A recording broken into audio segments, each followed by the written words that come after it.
We're here again. Oh, it's great. It's lovely to see you. And just as we're about to start talking, the sun's come out. Oh, that's nice. It's definitely not sunny here, but it will be. It will be. So how's things been with you? Yeah, good. So since the last time we chatted, I've started university. Well done. It was my second day. I got to meet Duncan Baker Brown, which Great. when I started at university. I actually sounded a bit like a stalker running up to him. Saying, I can imagine. I started university. Oh, I bet he took it really well. Yeah, I think so.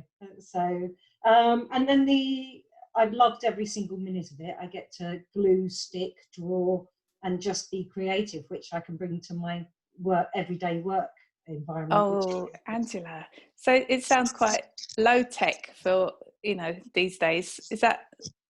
Sounds great. As in going back to making models and things like that. Yeah, because it's all about we lose our creative side, and actually by making, you can then design better. There's a architect who I absolutely adore called Thomas Heatherwick, and his whole studio is based on making, and they make before they actually create buildings and architecture and things. So it's about experience of architecture, as in the emotion and everything else as well. So.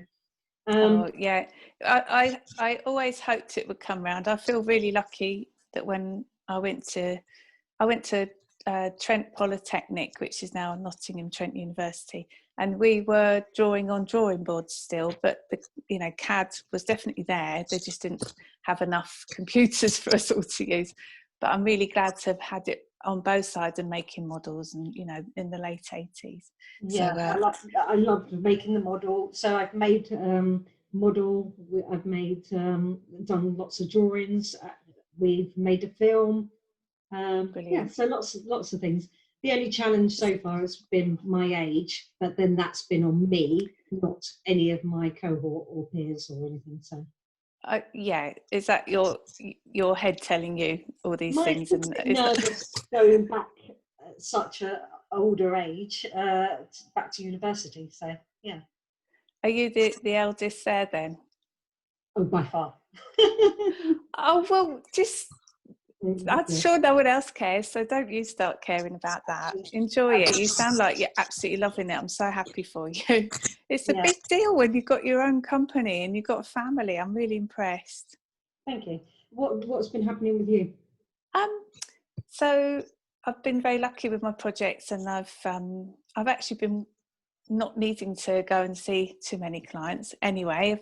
I'm at the sort of drawing stage and the specifying stage, but I am reminding people that I do online work, which I've been doing for years, because I use this interior design software, which kind of very neatly gets everything in one place. So I'm doing a bit of marketing about that, because I think the people forget that we can still help them even though there's a lockdown. It's all good. It's not normal kind of amount of work, but it's enough, and it's really nice work, really lovely people to help. So how do you start your day now? Do you start it with a walk or?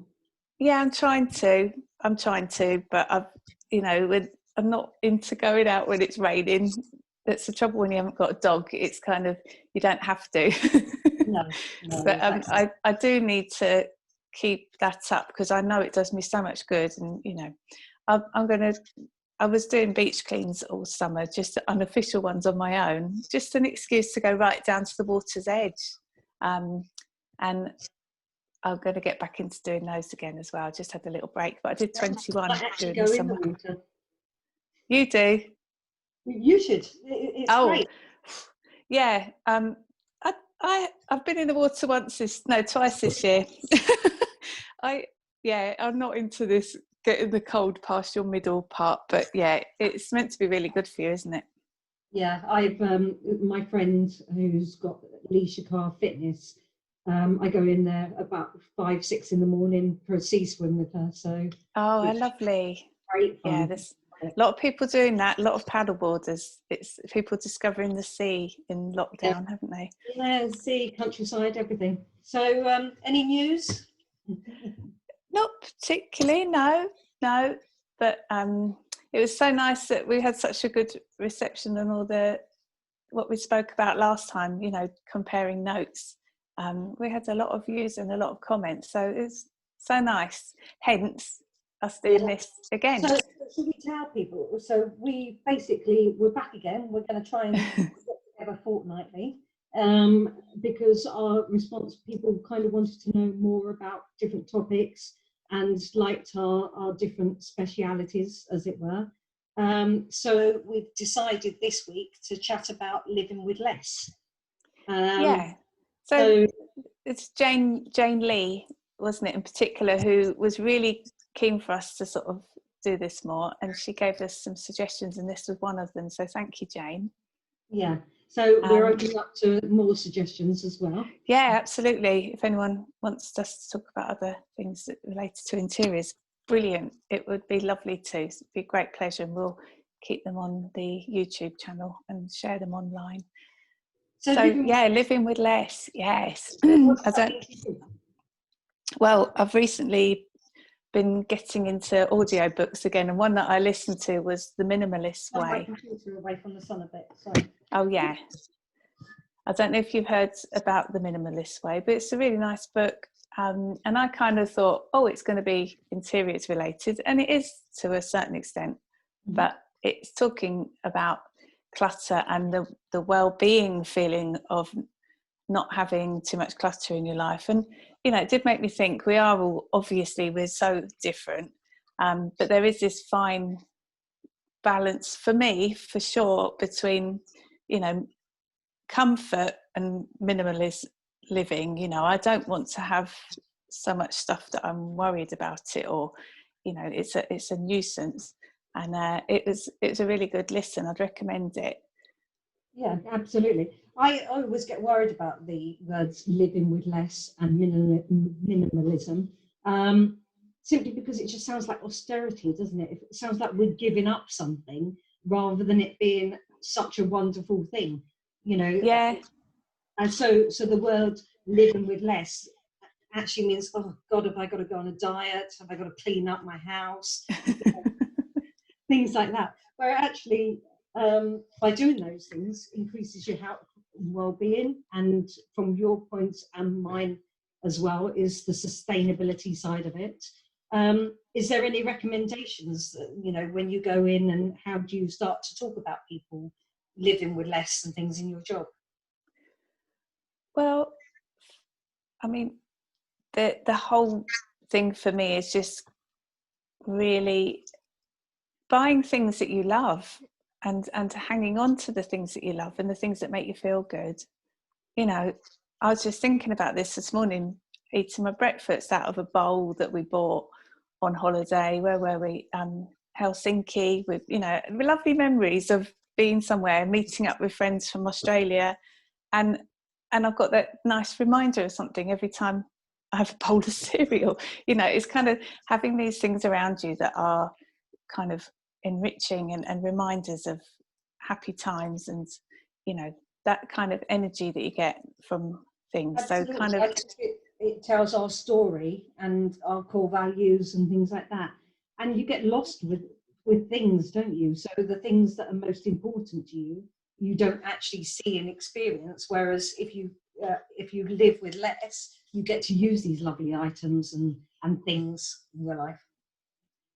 Yeah, and I've always been for, so this, I'm going to tell you two little things today, but one of them is from, I think it was like I was 15, and it's quite unusual at the time, but we were burgled, and we were on holiday visiting my uncle who lives in the Netherlands, and it just, all they took was jewellery, but it was all sentimental jewellery, and it was so upsetting for my mum, and after that, it did make you think, if there was, any few things that we might have hung on to after that or replaced, it's kind of wear them, use them, enjoy these things. Don't sort of keep them so precious that they don't get seen or worn, or, same with homeware and china and things like that.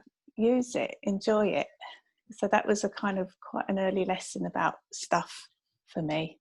I often have a saying, we have a single-use life, but not a single-use planet. And we should be living our lives like it's going to end tomorrow, but we should be Yeah. leaving a legacy of good intent and sustainability and everything else. So Yeah, for sure, definitely. And, you know, just consciously buying things, and perhaps you might not buy everything in the way you used to, and you might buy something that's more expensive, but you will value it more, and it will actually have a resale value if you're being really practical most often. And, you know, it's kind of, and then thinking about who's made it, which, you know, is I've got a big thing about that. I think, you know, it gets forgotten about, the kind of people in the chain as well. But yeah, you know, or buy things that are pre-loved, that are more expensive items, but, you know, find other ways of buying them. So do you have like a directory of go-to places for your clients to get recycled, reused, pre-loved? Yeah, it all depends on the client. Yeah, I'm putting one together actually, because I try and keep a lot of resources on my website to help other designers, other design enthusiasts, you know, anyone that's interested in sustainability. So I'm gathering some things on there, and yeah, I've started to put together a sort of a list of where I go. So in time that will come out. But yeah, it just takes a little bit of stopping and thinking and slowing down a bit, doesn't it? Absolutely. What's the other thing you wanted to tell us? You said two things. Oh, well, so this time 15 years ago, so I think I started my business on the 18th of November 2005, and so I just left Body Shop. I just had my first week, and on the Friday of my first week working at home, I started off that way, and I'm still doing it. Lunchtime, I put some rye bread in the toaster. It was really bad weather. It was really frosty, and anyway, so I went outside I don't know why I did this while I was making lunch, but this is what happened. I went outside, went in the bin store. It was a mess, and started clearing up the bin store. Completely forgot that I'd left this rye bread in the toaster.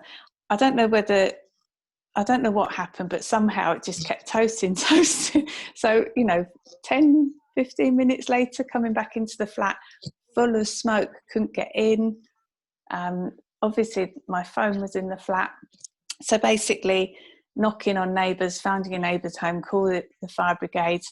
The flat was a complete smoke out, and we were put up in temporary accommodation for about 6 months while it got completely redone. So lost loads of stuff.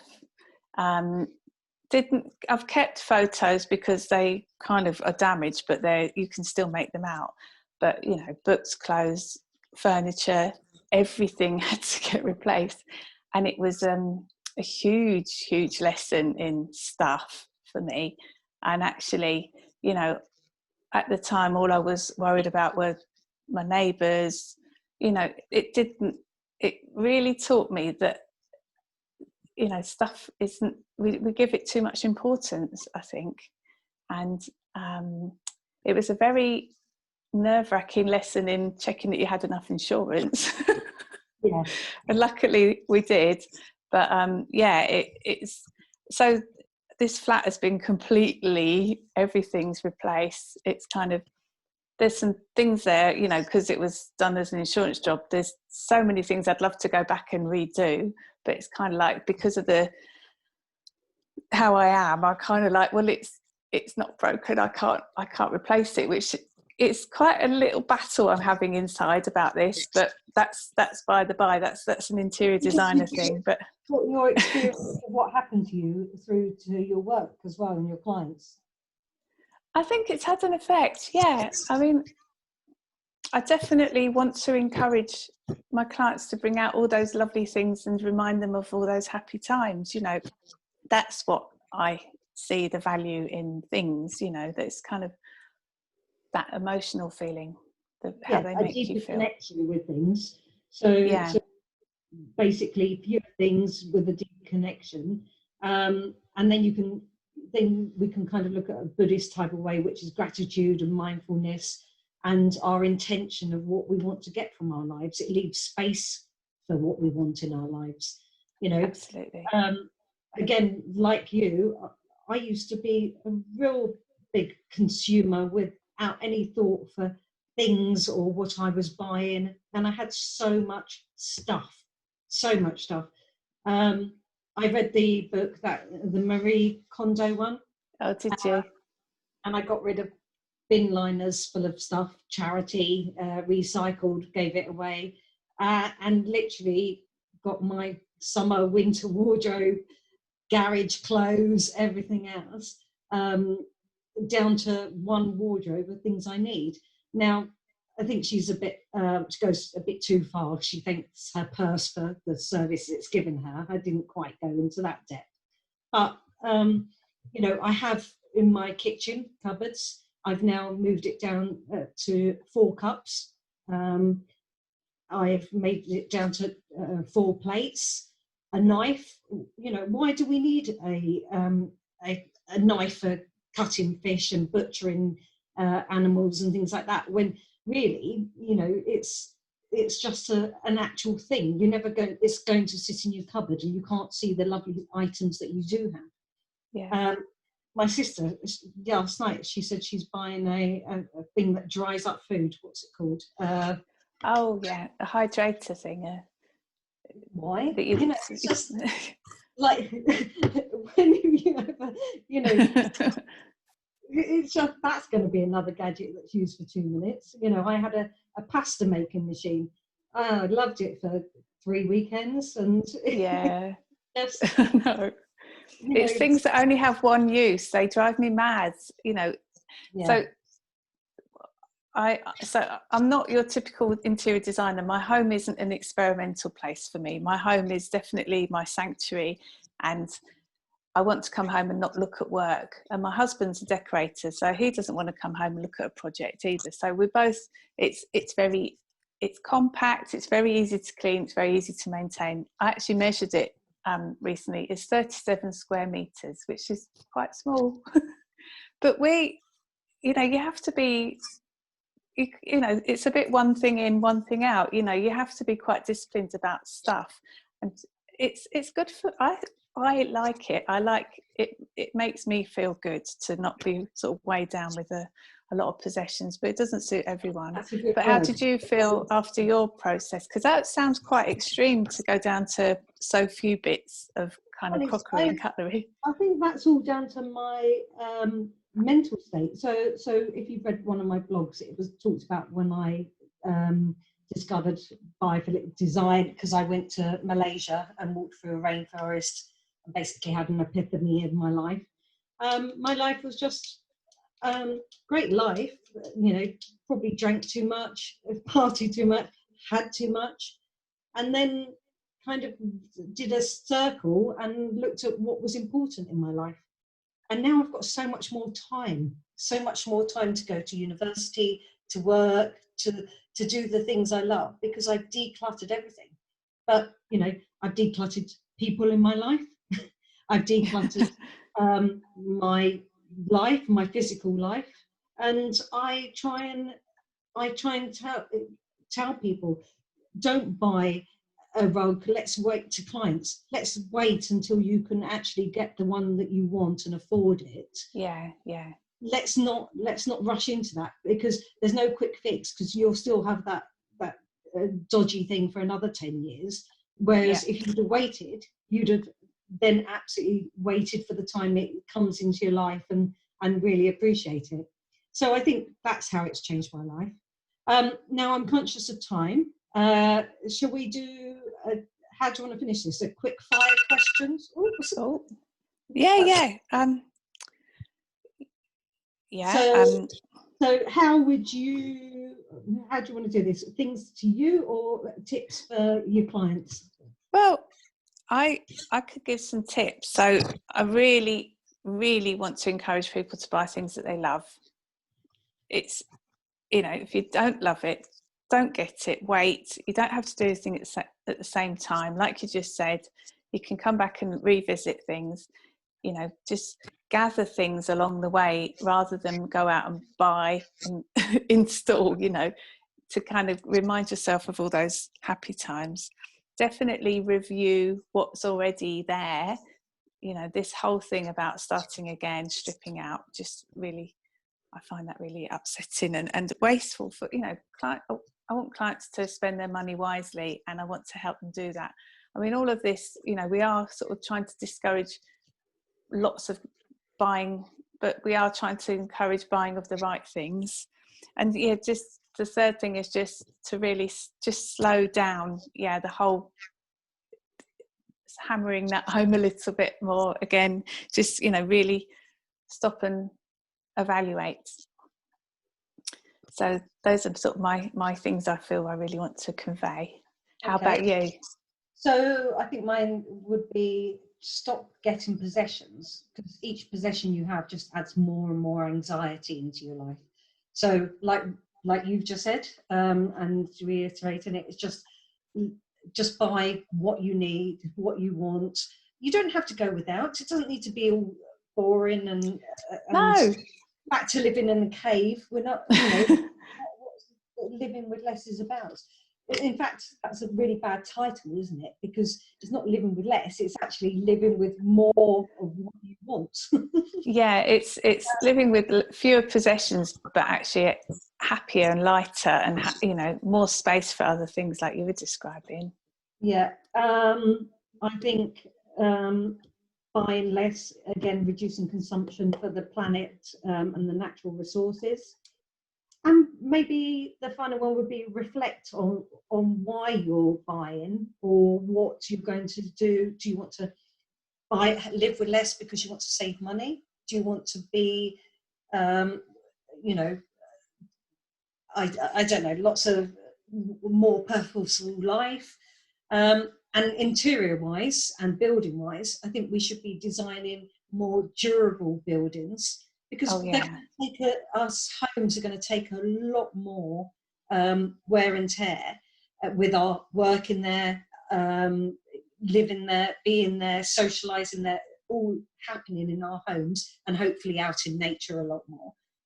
But yeah, make it more durable and harder wearing, so that it can be robust enough to deal with your life.